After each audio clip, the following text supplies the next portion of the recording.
हमरा अखिया से जलही मोर बहाइयो गे DJ Sumit Satish रैमा DJ Sumit Satish रैमा DJ Sumit Satish रैमा हमरा अखिया से जलही मोर बहाइयो गे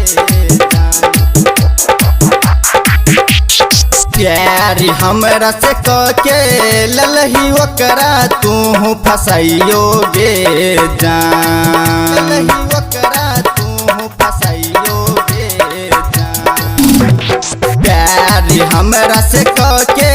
ललही ओकरा तू फसाइयो गे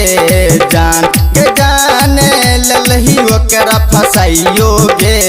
जान के जानी हमरा अखिया से दिलही लोर बहाइयो गे जान के जानी हमरा अखिया से दिलही लोर बहाइयो गे जान प्यारी हमरा से कके ललही ओकरा तू फसाइयो गे जान के जाने ललही ओकरा फसाइयो गे जान के जानी हमरा अखिया से दिलही लोर बहाइयो गे जान के जानी हमरा अखिया से दिलही लोर बहाइयो गे जान। अखन अपने सब सुन रहल छी यादव अमलेश को डीजे सुमित सतीश रैमा डीजे सुमित सतीश रैमा हमरा अखिया से दिलही लोर बहाइयो गे सब दिना करे रहियो तोरा साथ पढ़ाई गे हमरा तू दिलावा के तोरला तू आए गे सब दिना करे रहियो तोरा साथ पढ़ाई गे हमरा तू दिलावा के तोरला तू आए गे तोरे के खातिर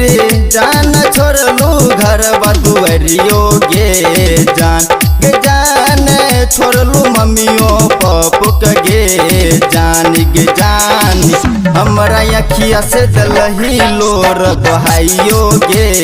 जान गे जान हमरा अखिया से दिलही लोर बहाइयो गे जान हमरा अखिया से दिलही लोर DJ Sumit Satish रैमा DJ Sumit Satish रैमा DJ Sumit Satish रैमा DJ Sumit Satish रैमा हमरा अखिया से दिलही लोर बहाइयो गे कहे छोरा में से ललिते ये तो बड़ा याद गे हमरा जिंदगिया के केलही बर्बाद गे कहे छौ संजय अवदेश ये तो बड़ा याद गे हमरा जिंदगिया के केलही बर्बाद गे याद अमलेश के गे दिलही सब दिन रोलाइयो गे जान के जान दिलही तू रोलाइयो गे जान गे जान हमरा अखिया से दिलही लोर बहाइयो गे जान गे जान हमरा अखिया से दिलही लोर बहाइयो गे जान।